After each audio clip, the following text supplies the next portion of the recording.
Pertanyaan sederhananya adalah gimana sih cara kita menghadapi itu? Saya juga lagi belajar, ini bukan kata saya ya, tapi saya coba merangkum dari beberapa hadis, dari beberapa ayat.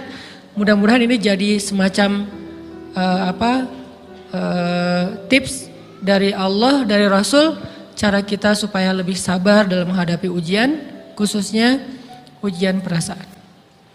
Pertama, saya mengambil dari hadis riwayat yang diriwayatkan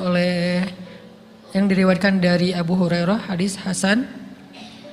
Nabi SAW mengatakan, "Ma yazalul bala'u bil mu'mini wal mu'minati fi nafsihi wa waladihi wa malihi hatta yalqallaha ta'ala wa ma alaihi khati'ah."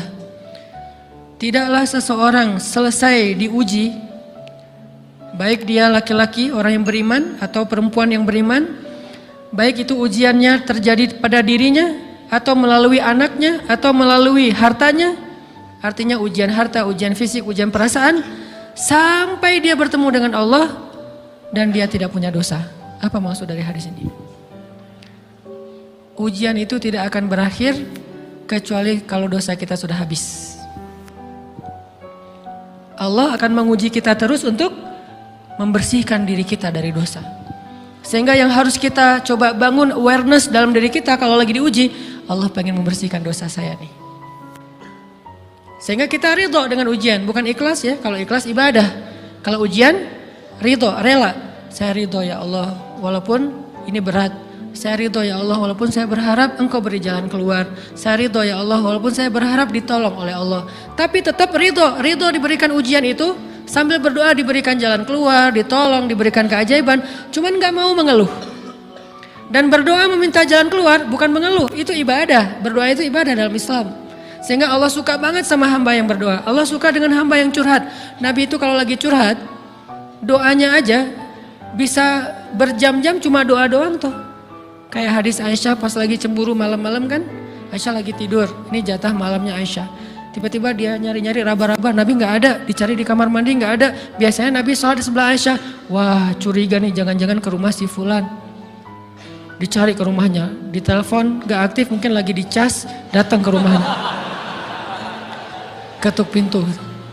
Hafsah, Nabi di rumah kamu nggak? Enggak Aisyah, beneran. Cari ke rumah Sofia. Sofia, Nabi di sini nggak? Enggak, beneran. Cari ke rumah Maria. Maria di sini nggak Nabi? Enggak. Kemana ya Nabi? Rumah istri-istri yang lain gak ada. Pas balik ke rumahnya, ngelewat masjid, ngelihat Nabi lagi sujud di Masjid Nabawi, di mihrab. Dan Aisyah mendengar Nabi menangis sambil berdoa. Dan sujudnya itu seperti membaca 1 juz Al-Quran. Dan itu isinya doa nangis. Robbi. Jadi kalau kita katakan gak usah banyak berdoa sama Allah, malu. Justru Allah suka kepada hamba yang berdoa. Justru sebaliknya, kalau kita jarang berdoa atau enggan berdoa, buat Allah itu orang sombong. Allah gak suka hamba kayak gitu. Kamu gak butuh saya, sama kayak kita lagi ada masalah, punya teman yang punya kelebihan harta, terus kita kayak bingung gitu nyari kesana kemari pinjaman, dia gak dikasih tahu. Pas dia tahu dari orang lain, dia ngomong apa? Kamu gak nganggap saya ya? Emangnya saya bukan teman kamu? Kok kamu punya masalah keuangan tapi saya gak dikasih tahu, malah saya tahunya dari orang lain? Tersinggung kan? Kalau teman kita aja tersinggung, apalagi Allah. Kamu punya masalah kok gak ngomong ke saya, wahai hambaku? Bukan berarti Allah gak tahu, Allah tahu, cuman Allah berhak, bukan ingin ya, berhak untuk dilibatkan. Allah berhak untuk dicurhatin. Allah berhak untuk dijadikan tempat kita untuk habis-habisan menangis dan melampiaskan masalah kita kepada Allah dalam bentuk curhat-curhat dan doa. Sehingga kalau kita berdoa, ya Rabbi, Allah langsung inni qarib, mendekat Allah kepada kita. Jadi teman-teman yang dirahmati Allah, kalau kita punya masalah, kita coba bangun awareness, oh Allah pengen membersihkan dosa-dosa saya nih. Terus kita berdoa, ya Allah bantu saya, ya Allah tolonglah saya, istighfar. Saya kadang-kadang ngerasa nih, kalau ada dosa, ada kesalahan, ada kekeliruan yang saya lakukan misalnya gitu, kalau saya nggak kuat istighfarnya, bentar lagi akan diuji sama Allah. Ujiannya macam-macam, alhamdulillahnya ujiannya masih ketahan. Pasti diuji sama Allah. Kalau istighfarnya nggak kuat, taubatnya tuh nggak kuat, langsung diuji sama Allah. Dan saya langsung sadar, oh benar berarti yang tadi ini lagi dihapus sama Allah nih. Perkencang lagi, perkuat lagi, istighfar. Kenapa? Karena kalau istighfar kita kuat, berarti kan dosa kita dihapus dengan istighfar ya. Otomatis ujian kita durasinya berkurang.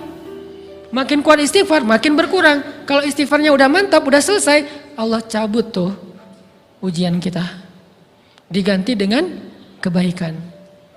Jadi teman-teman, kita coba sadari, oh kalau Allah menguji saya, emang saya banyak dosa. Sebelum kita mencari kambing hitam, nyalah-nyalahin orang lain, sebelum kita marah kepada orang lain, kadang wajar kita marah kepada orang lain gara-gara ucapannya, komennya, teks dari dia, wajar. Tapi sebelum itu, marah dulu kepada diri kita atas dosa dan kesalahan kita yang baru saja kita lakukan. Atau yang dulu kita lakuin dan belum benar-benar kita tinggalkan. Kalau kita ngerasa banyak dosa di masa lalu sebelum kita taubat, hijrah, berarti mungkin itulah alasan kenapa sekarang kita diuji setelah hijrah. Kenapa agak-agak harus jungkir balik setelah kita hijrah. Kenapa harus sedikit berdarah-darah setelah kita hijrah. Anggap aja itu untuk mengkifarat, membersihkan dosa-dosa kita yang telah lalu. Supaya apa?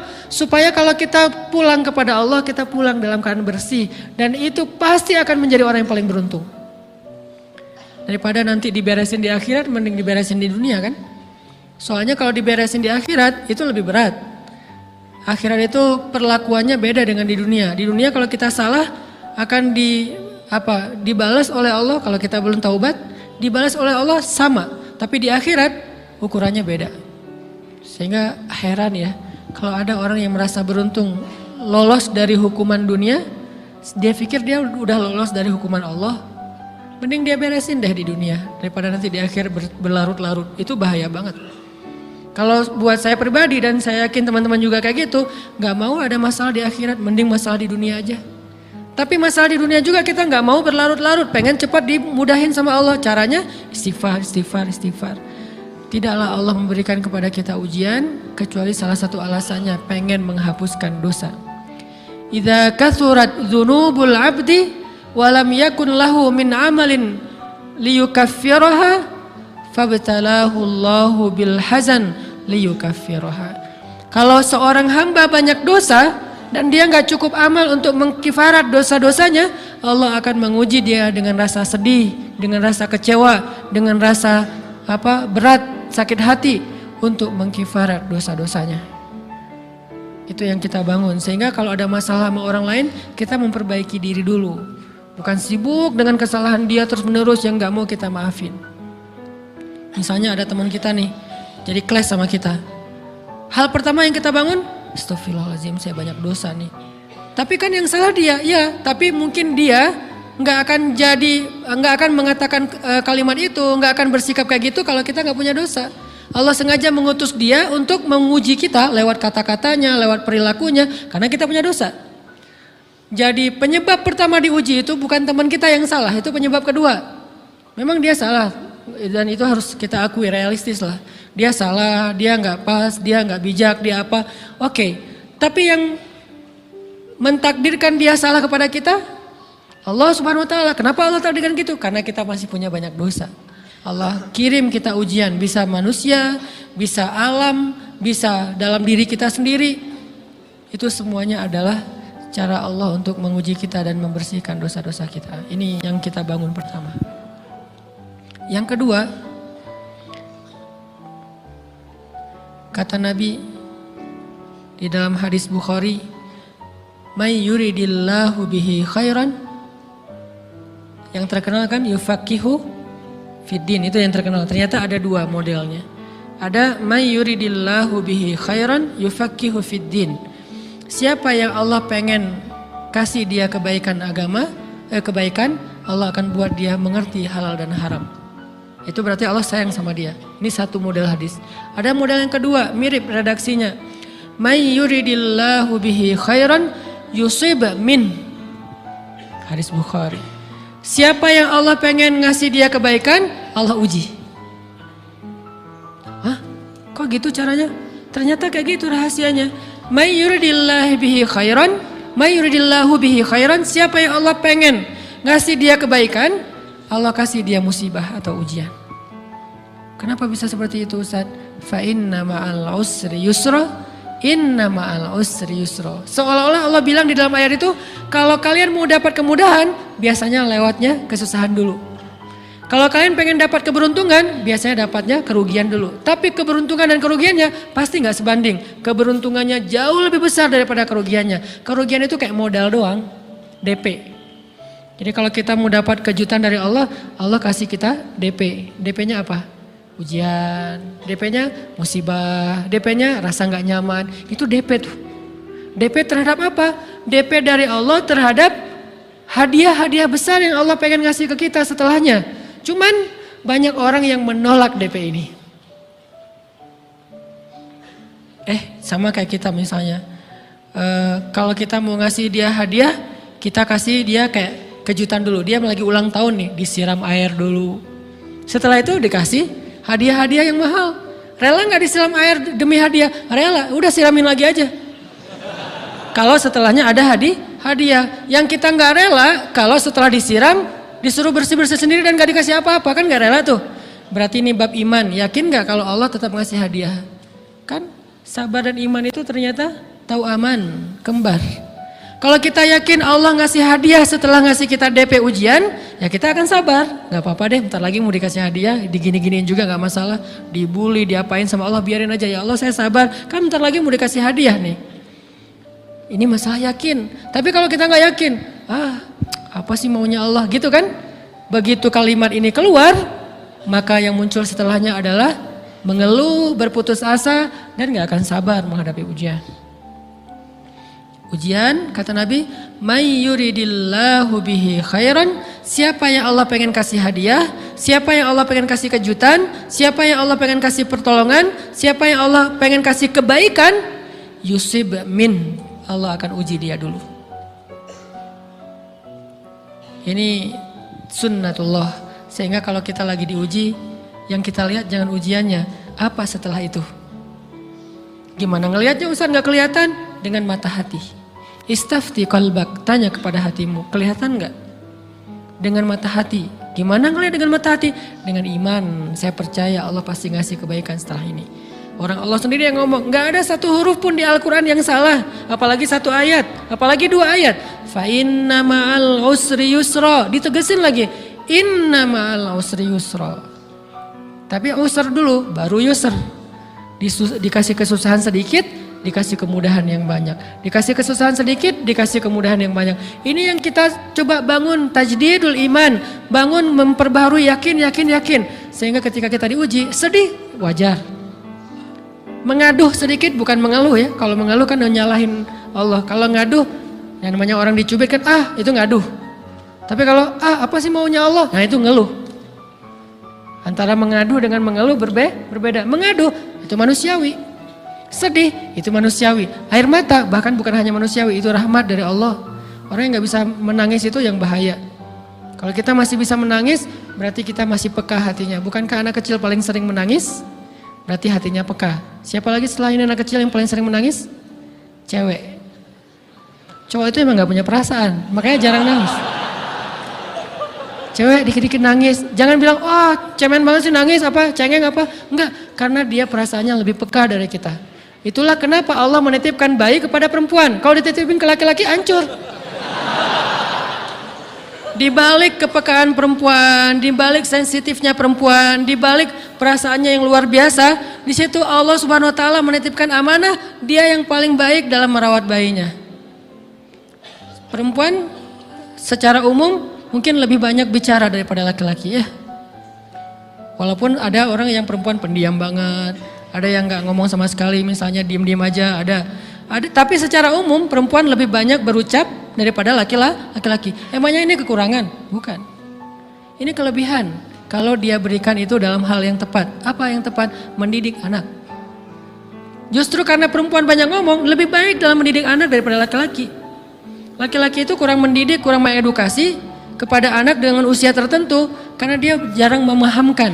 Salah hanya marah, salah hanya ditegur. Kalau ibunya jelasin, gini sebelum tidur ibunya yang ceritain banyak cerita. Saya sendiri ngalamin sering mana seorang ayah sama ibu interaksi sama anak dalam bentuk verbal. Sering ibu. Jadi menangis itu rahmat dari Allah. Gak apa-apa, nangis aja. Dan itu tidak disebut mengeluh. Kamu kok nangis sih? Kan orang Islam harus sabar. Emangnya nangis dengan sabar itu bertolak belakang? Sabar tetap sabar, ya nangis jalan aja terus nangis. Nangis apa pakai nangisnya nggak cuma nangis doang, emotikonnya juga nangis, berderai-derai gitu. Sampai air matanya menggenang gitu kan ya. Boleh lah. Ditambah lagi dengan visual menangisnya, posting bahwa dia lagi tertusuk duri dengan postingan kaktus atau apalah. Dia pengen share ke semua orang bahwa saya sedang sedih.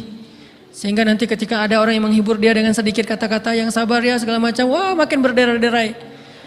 Itu belum jadi. Kecuali dia keluarkan kata-kata mengeluh, baru dia disebut orang yang banyak mengeluh, berputus asa. Kalau mengaduh wajar. Walaupun ada nabi udah diuji berat gak mau mengaduh, apalagi ngeluh. Zakaria digergaji mengadu aja enggak. Kenapa? Karena kata malaikat kalau kamu mengaduh sedikit aja, maka Allah Subhanahu wa taala akan menghancurkan kaum ini.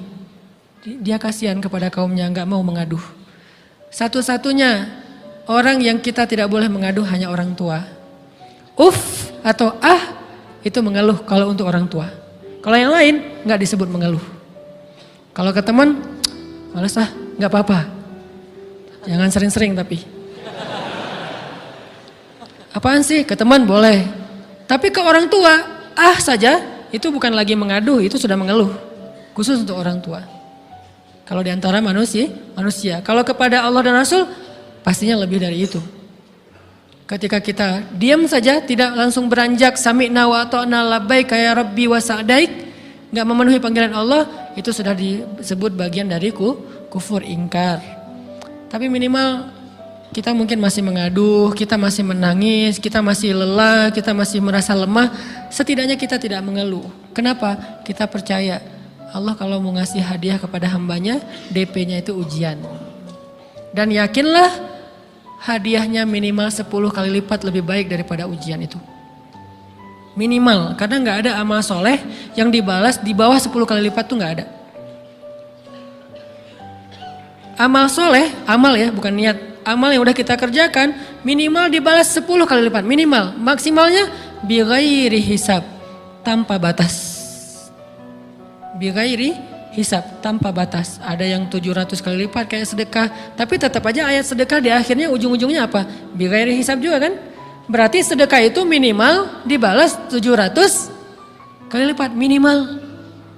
Kalau kita yakin, selalu syaratnya kalau kita yakin. Dan saya ngebuktiin itu banget. Saya pernah ngalamin lagi jalan-jalan di sebuah kota yang ada becak kayuhnya, becak sepeda gitu ya. Jalan terus saya bilang, Pak berapa ongkosnya? 20.000. Udah naik aja 20.000. Karena kita keliling-keliling kota, ternyata saya jadi kasihan sama dia 20.000. Kasihan kan 20.000 dibayar keliling kota, walaupun pas mampir beberapa tempat mungkin dia dapat tips ya. Tapi saya nggak tega gitu, dia cerita tentang anaknya lagi sekolah, apa segala macam, makin bikin baper kan. Pas selesai, saya kasih dia 100.000. Dari 20.000 dikasih 100.000 karena kasihan. Dan saya yakin, nggak mungkin sedekah itu sia-sia. Kan Nabi bersumpah kan, demi zat yang jiwaku di dalam genggamannya, tidak berkurang harta karena sedekah. Demi Allah kata Nabi, nggak berkurang harta karena sedekah. Berkurang harta karena belanja? Ya. Berkurang harta karena pacaran? Banget. Modal banget kan? Apalagi buat cowok. Tapi berkurang harta karena sedekah? Gak mungkin kata Nabi. Demi Allah gak berkurang harta karena sedekah. Berkurang harta karena istri? Enggak. Karena memberi kepada istri itu pahalanya lebih gede daripada sedekah. Makanya ngemodalin pacaran setelah nikah itu tumbuh berkah. Modal pacaran sebelum nikah itu apes. Jadi kalau pengen modal nih, ngemodalin cewek, traktir, ngapa-ngapain, bayarin, jangan sebelum nikah. Sebelum nikah jadi orang pelit aja, nggak apa-apa. Tapi setelah nikah, jor-joran ngasih, apalagi yang, bayarin semuanya. Kenapa? Pahalanya lebih gede daripada sedekah. Bahkan lebih gede daripada infak fi sabilillah. Seorang suami memberi nafkah istri, itu pahalanya terkadang lebih besar daripada kita berinfak untuk fi sabilillah, untuk korban perang. Saya heran kalau ada orang sedekahnya rajin tapi ke istrinya kikir, aneh, berarti dia nggak ngerti konsep. Padahal memberi kepada istri itu selama itu kebutuhan pokok ya, dan sedikit entertain, nggak apa-apa asal nggak berlebihan, itu luar biasa. Makanya saya kalau jalan sama istri yang yang mana? Itu yang Onit suka. Oh ya, Onit suka. Kasih aja. Kenapa? Minta ini. Kasih. Selama ada kan kenapa nggak dikasih kan ya? Nanti Allah ganti. Makin rajin kita ngebayarin istri kita, ngebelanjain istri kita, makin Allah ngasih yang kita nggak pernah duga-duga. Sampai istri kita cemburu sama kita. Kok kamu duitnya banyak banget sih? Kan gara-gara aku sering ngasih ke kamu. Ya udah sini lain lagi. Mau ditransfer berapa gitu kan ya? Saya ngasih 100.000 ke si bapak. Dan saya yakin teman-teman sedekahnya pasti lebih dari itu karena 100.000 saya sebut. Kalau 1 juta ke atas saya nggak mau nyebut, malu dong, ria ya.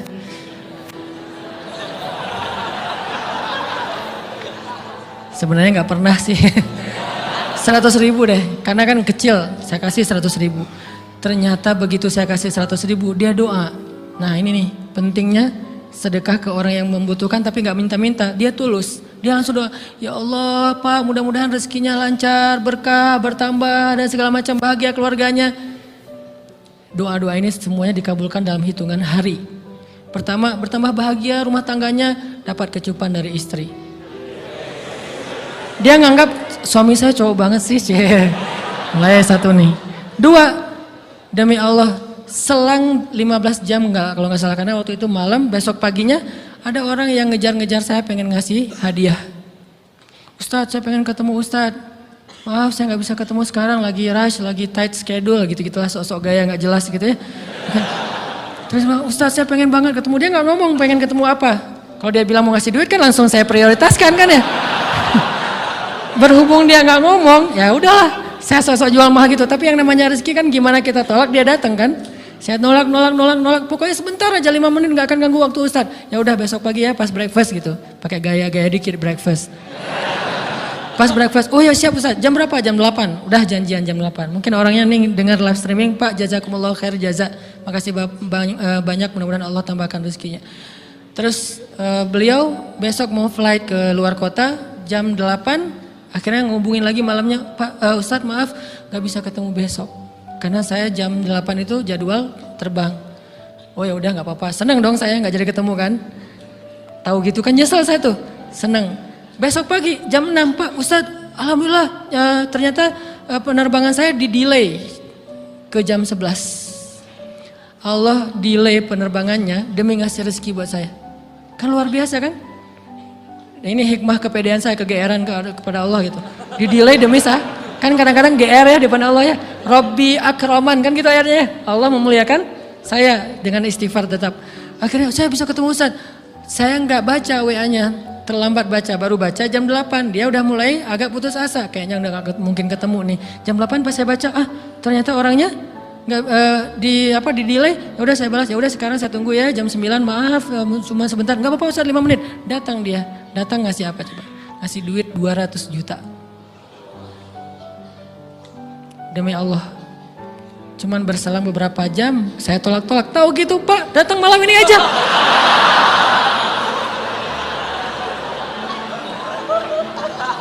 Harusnya malam itu juga saya cari orangnya. Kalau perlu saya yang nyamperin Bapak, Sherlock, saya kejar. Manusia gitu banget ya. Tapi Masya Allah di situ saya jadi tahu, oh doa orang itu lebih akurat, lebih mantap, lebih diijabah daripada doa saya. Mungkin bukan karena sedekah, tapi karena doa setelah sedekah, ya Allah dan segala macam dimudahkan sama Allah. Itu luar biasa loh. Saya nggak percaya, saya pikir main-main, orang nih iseng kayaknya pengen ketemu doang, pengen selfie. Ternyata pas saya cek, ditransfer, di capture, Ustadz udah ditransfer. Saya, jangan-jangan nih jebakan Batman gitu ya. Nyari-nyari sana segala macam. Alhamdulillah ternyata emang niat baiknya pengen, alhamdulillah saya terkesan, saya dapat hidayah lewat Ustadz segala macam. Sekarang saya pengen membalas jasa Ustadz walaupun kecil 200 juta. Untung saya nggak kaget dan kemudian pingsan. Pak 200 juta stroke kan ya, bahaya. Lebih mahal dari 200 juta. Ini keajaiban ya teman-teman. Jadi kita tuh, saya kan sering bilang keajaiban itu terjadi tergantung tingkat iman. Bukan saya udah soleh banget enggak. Saya belajar terus untuk yakin deh sama Allah. Modal kita tuh kan gini sebetulnya kan. Duit kita tuh banyak loh teman-teman. Cuman gak disimpan di bank, gak disimpan di saku, disimpannya di sisi Allah. Bedanya apa sih? Kenapa kita kalau disimpan di bank tenang? Saya lagi punya duit banyak dari 100 juta, di mana? Di bank, aman. Kenapa kalau disimpan di saku aman, tenang? Kenapa kalau disimpan Allah nggak tenang? Kenapa kalau disimpan di Allah kita bilang nggak punya duit? Ini kan nggak fair sama Allah. Nggak punya duit nih. Siapa bilang nggak punya duit? Kan ada Allah. Tinggal minta sama Allah. Tapi nggak ada wujudnya. Tapi kan ada janjinya. Bukankah janji Allah lebih kuat daripada wujud? Bukankah iman harusnya lebih mantap daripada sesuatu yang konkret yang kita lihat? Ada duitnya di sisi Allah. Kenapa nggak dikasih? Karena kita belum butuh. Kalau kita yakin duit kita itu ada di Allah, tapi dikasihnya pas kita butuh. Begitu butuh ya Allah, langsung dikasih sama Allah. Itu banget benar-benar terjadi dalam kehidupan kita. Pasti kayak gitu. Tingkat tergantung kita yakin apa enggak. Nih kalau Allah bilang may yuridillahu bihi khairan, Allah kalau pengen ngasih hadiah kepada seorang hamba, Allah kalau pengen ngasih kejutan kepada seorang hamba, yusib. Allah kasih dia ujian sedikit aja. Walanabluwannakum bisyai' sedikit bisyai'im minal khawf wal ju' wa naqsim minal amwal wal anfus wath thamarat wa basyiris sabirin. Kami uji sedikit aja dengan rasa lapar, dengan rasa takut, dengan sedikit kekurangan ini dan itu, sedikit. Tapi wabasyiris sabirin, sampaikan kejutan kepada orang yang bersabar.